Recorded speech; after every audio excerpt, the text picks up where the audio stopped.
Matius 15 ayat 21 sampai 28. Ada seorang wanita yang datang kepada Yesus. Dalam pelayanan Yesus, kitab Injil mencatat bahwa Yesus hanya pernah 2 kali memuji iman seseorang. Memuji iman seseorang. Uniknya, dua orang ini adalah orang non-Yahudi, bukan orang Yahudi, alias bukan orang yang percaya sama Tuhan. Di dalam Matius 19 ayat 30 berkata begini, tetapi banyak orang yang terdahulu akan menjadi yang terakhir, dan yang terakhir akan menjadi yang terdahulu. Nah, saudara, Alkitab ini menjelaskan bahwa jangan sampai satu saat kita yang tadinya percaya sama Tuhan sungguh-sungguh, kita yang orang pertama percaya mengenal pada Tuhan, tapi ada orang lain yang baru mengenal Tuhan, dia yang jauh lebih cepat melejit, dia yang jauh lebih cepat sungguh-sungguh percaya pada Tuhan. Tapi ada orang-orang yang mengenal Tuhan tidak begitu dalam, tetapi mereka dipuji imannya oleh Yesus. Ada dua. Yang pertama adalah perwira Romawi. Kalau saudara pernah mendengar cerita ini di dalam Matius 8 ayat 10, perwira Romawi ini orang yang tidak percaya sama Tuhan, tapi karena dia tahu Yesus ini bisa menyembuhkan, lantas dia datang. Yesus, tolong, ada anak buah saya sedang sakit. Yesus mau datang, dia bilang, aku tidak layak menerima engkau. Ini orang tidak percaya, tapi dia katakan saja sepatah kata, maka aku percaya anak buah saya itu akan sembuh. Ini luar biasa. Orang yang tidak percaya, tapi pada waktu dia berjumpa dengan Yesus, dia katakan saja sepatah kata, maka hambaku di rumah itu akan sembuh. Yang kedua adalah wanita ini. Kedua-duanya sama-sama datang pada Yesus, bukan untuk kepentingan diri sendiri. Sama-sama ibu ini datang pada Yesus, bukan dia punya kepentingan, tapi dia ingin supaya wanita, anak yang dia kasihi ini disembuhkan oleh Yesus. Dua-dua, baik perwira ini maupun ibu ini, datang kepada Yesus untuk kepentingan orang lain. Minggu kemarin saya sudah bahas tentang seorang hamba Tuhan itu. Dia memikirkan bukan dirinya sendiri, tapi dia memikirkan orang lain. Memikirkan orang yang ada di sekitarnya. 1 Korintus 10 ayat 33 berkata, sama seperti aku juga berusaha menyenangkan hati semua orang dalam segala hal, bukan untuk kepentingan diriku, tetapi untuk kepentingan orang banyak, supaya mereka beroleh selamat. Kepentingan orang lain dalam hal keselamatan. Kita sudah tidak lagi memikirkan kepentingan diriku sendiri. Matius 25 ayat 35 sampai 37 berkata, sebab ketika aku lapar, kamu memberi aku makan. Ketika aku haus, kamu memberi aku minum. Ketika aku seorang asing, kamu memberi aku tumpangan. Ketika aku telanjang, kamu memberi aku pakaian. Ketika aku sakit, kamu melawat aku. Ketika aku di dalam penjara, kamu mengunjungi aku. Maka orang-orang benar itu akan menjawab dia, katanya, Tuhan, bila manakah kami melihat engkau lapar dan kami memberi engkau makan, atau haus dan kami memberi engkau minum? Dan ayat 40 berkata, dan raja itu akan menjawab mereka, aku berkata kepadamu, sesungguhnya segala sesuatu yang kamu lakukan untuk salah seorang dari saudaraku yang paling hina, kamu telah melakukannya untuk aku. Jadi kalau saudara di jalan ketemu dengan seorang pengemis, orang yang butuh saudara bantu, mungkin itu tidak seberapa bagi saudara. Tapi kalau saudara digerakkan Tuhan, kalau saya ya, mohon maaf, kalau ada ibu-ibu datang minta-minta begitu, hati saya ini peka. Saya kasih atau dia tidak saya kasih. Karena harus lihat juga betul. Ada yang pura-pura tidak punya tangan, padahal dia masukin tangannya di belakang. Saudara juga harus punya kepekaan. Karena itu juga akan membuat mentalitas, sekali lagi, mentalitas sangat menentukan. Saudara, dari kami semenjak tinggal di Babadak, Tanjung, setiap kali kami keluar gang itu Pak Oga itu begini terus. Sudah mau berapa tahun kan? Sudah mau ada 14 tahun, 16 tahun. Saya bilang sama William, nggak pernah rugi kita kasih, tapi lihat 16 tahun dia hanya begini terus. Nggak ada konsep untuk merubah, tidak ada konsep untuk maju. Tapi jangan salah loh, bergayanya ada handphone loh dia. Benar. Tapi saya bilang inilah pola pikir. Kita hanya mau apa? Saya dapat sesuatu, saya terus. Tapi kalau kita punya mentalitas begitu, saudara, Tuhan juga melihat kita. Oh, kita ini sama seperti laut mati. Laut mati itu mendapat air dari berbagai sungai yang ada di Israel. Tapi karena dia dikatakan laut mati, segala sungai air itu masuk di situ, dan laut mati itu tidak menyalurkan lagi, sehingga garamnya tinggi sekali.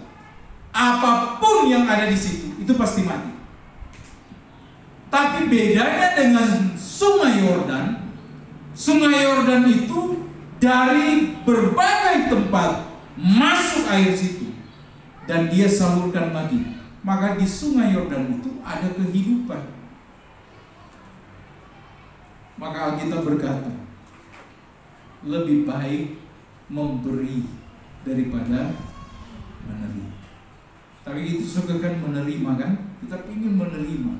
Kita lupa kalau kita terima. Saudara perhatikan, kalau kita terima dari manusia itu mah habis cepat, betul? Tapi kalau kita terima daripada Tuhan, tidak pernah akan habis-habisnya. Kita terima dari Tuhan, itu mengalir terus berkat yang kita dapatkan. Kita terima dari manusia, dari orang, itu bisa habis. Wanita ini, dia melakukan, Tuhan Yesus, tolong anak saya ini, tolong dia kerasukan setan. Dia memperhatikan apa yang menjadi permohonan. Perempuan ini minta kesembuhan. Tapi apa yang terjadi? Respon Yesus sangat mengejutkan. Yesus diam. saat perempuan itu berbicara. Tidak ada respon. Yesus diam saja. Lantas malah Yesus bilang, tidak baik kamu orang bukan Yahudi mau makan bersama-sama dengan kita. Maka wanita ini katakan, betul, tapi biar remah-remah yang jatuh, sisa-sisa yang jatuh pun saya akan ambil. Hal yang kedua saya pelajari begitu. Waktu kita datang sama Tuhan, kadang-kala Tuhan mengetes hati kita. Ingat saudara, waktu Lazarus mati dan waktu Yesus datang pada hari yang keempat loh, dari Lazarus sudah mati. Maria dan Marta kan bilang, kenapa nggak datang pada hari dia masih sakit? Yesus bilang, jangan takut. Mereka berargumentasi dan bilang, saya tahu nanti dia akan dibangkitkan pada waktu orang-orang kudus akan dibangkitkan. Baru dia akan dibangkitkan. Itu pengertian Maria dan Marta. Tapi Yesus bilang, Lazarus ini cuma tidur dia di situ. Pengertian daripada Yesus tidak dapat dipahami oleh wanita ini. Wanita ini berkata bahwa tidak apa-apa, sisa-sisa pun saya akan makan. Remah-remah itu sisa-sisa makan. Itu hanya sebuah istilah. Ternyata pada waktu kita datang sama Tuhan, diperlukan hati yang sungguh-sungguh, hati yang mau merendah. Itu rendah sekali loh. Contohnya saya sebagai tuan, saya makan, saya nggak panggil ini pelayan makan satu meja, tapi saya bilang, kamu boleh makan dari sisa-sisa makanan yang jatuh. Berarti itu memang sangat-sangat direndahkan sekali. Makanya wanita ini berkata, Tuhan, remah-remah pun saya akan ambil, saya akan makan. Dia datang dengan ketulusan hati. Pertanyaannya saudara, jika kita berdoa dan Tuhan diam, apa yang kita lakukan? Kalau kita berdoa, Tuhan singkirkan masalah ini, kita mungkin putus asa. Kalau Tuhan tidak jawab, kita akan berhenti berdoa, kita akan kecewa pada Tuhan karena Tuhan tidak jawab. Tapi kalau namanya kita beriman, kita harus terus menerus berseru kepada Tuhan, Tuhan tolong saya. Yusuf pada waktu dia dimasukkan ke dalam penjara, Yusuf tidak bilang apa-apa. Tuhan kasih mimpi harus begini, tapi kenapa saya harus masuk penjara? Tidak, karena Yusuf tahu dia mempercayai Tuhan. Daud pada waktu diperhadapkan dengan Goliat,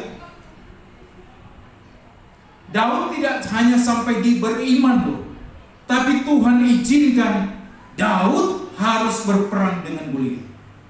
Daniel waktu dia ada di gua singa, waktu dia mau dilempar di gua singa, apakah Tuhan langsung bela?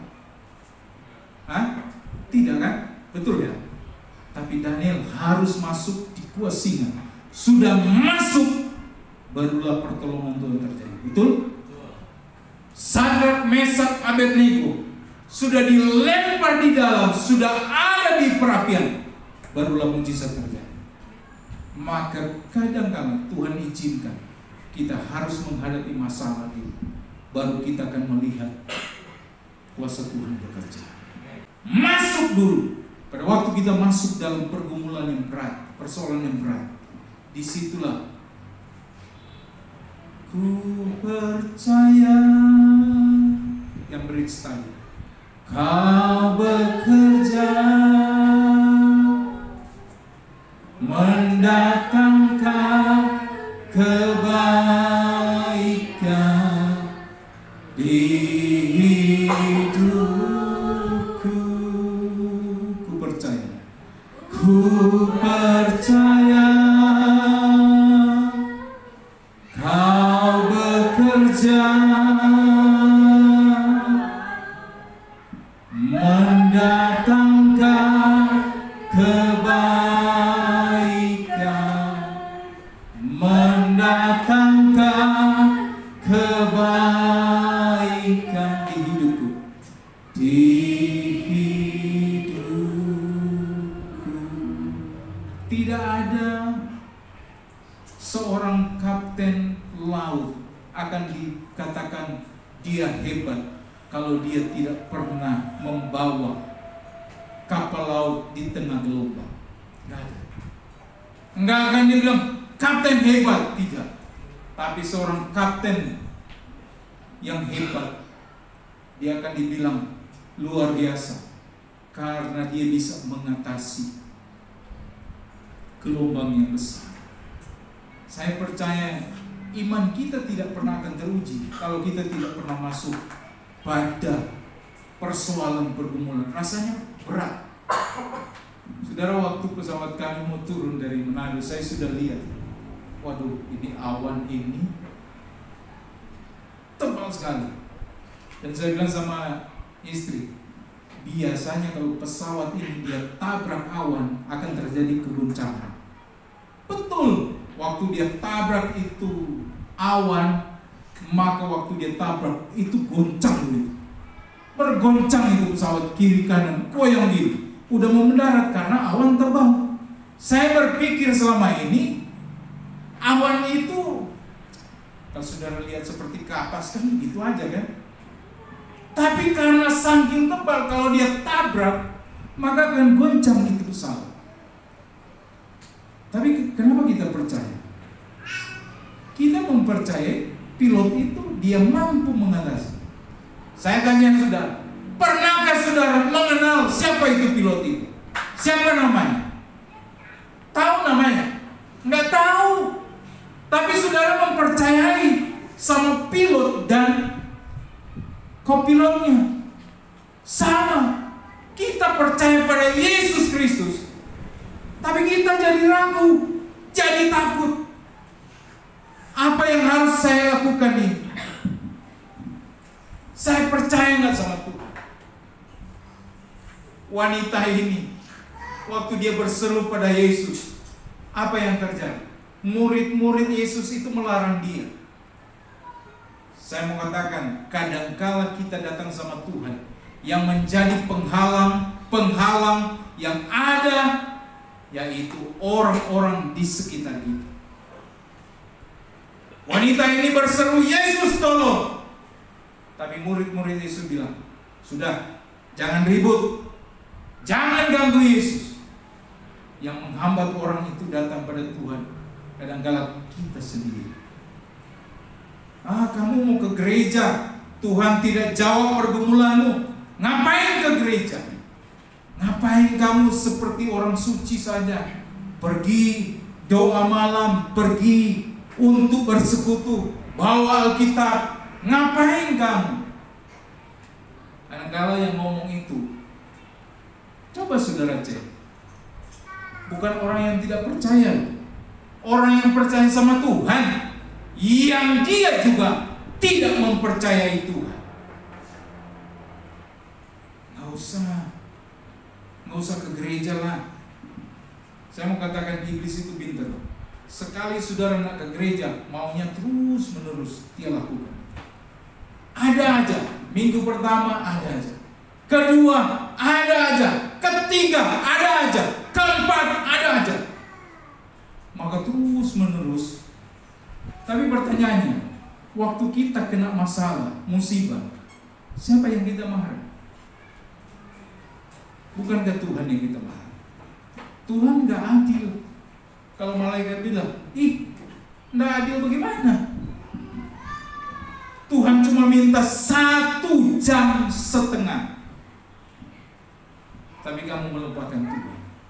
Jadi jangan pernah kita melihat kesalahan itu kita limpahkan pada Tuhan atau situasi.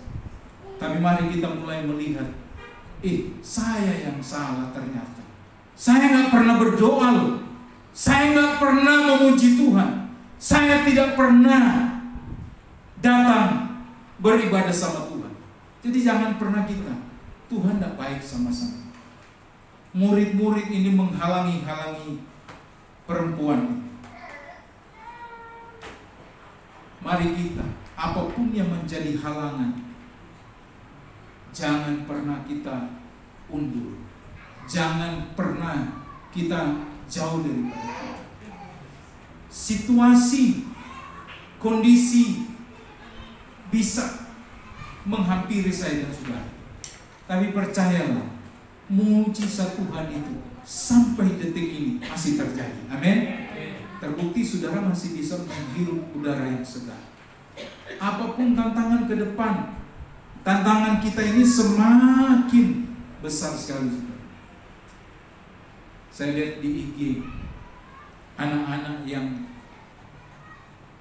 di tahun ini di luar negeri, di Nigeria, setiap anak yang lahir maka sudah mulai dipasang chip yang dibuat oleh Bill Gates. Jadi chip itu untuk anak itu berobat semua di situ, data dia sudah ada di situ, ditanam di chip. Jadi bayi-bayi itu akan dikasih. Tapi saya percaya saudara, kedatangan Tuhan juga sudah semakin dekat. Saya aja tidak tahu ya, kalau di Bogor ternyata minggu ini hari apa ya, ada gempa. Karena saya suka rajin lihat IG-nya Radar Bogor, baru dikatakan ada gempa. Memang dangkal, cuma 3,4 dangkal, tapi adanya di kota Bogor. Tapi banyak orang bilang tidak terasa. Yang mungkin tidak terasa karena engkau lagi banyak pikiran. Iya loh. Nanti Tuhan bilang nanti saya kasih 9 baru kamu terasa. Percayalah, ibu ini dia tidak pernah mundur. Apapun yang kita hadapi, kita percaya sama Tuhan.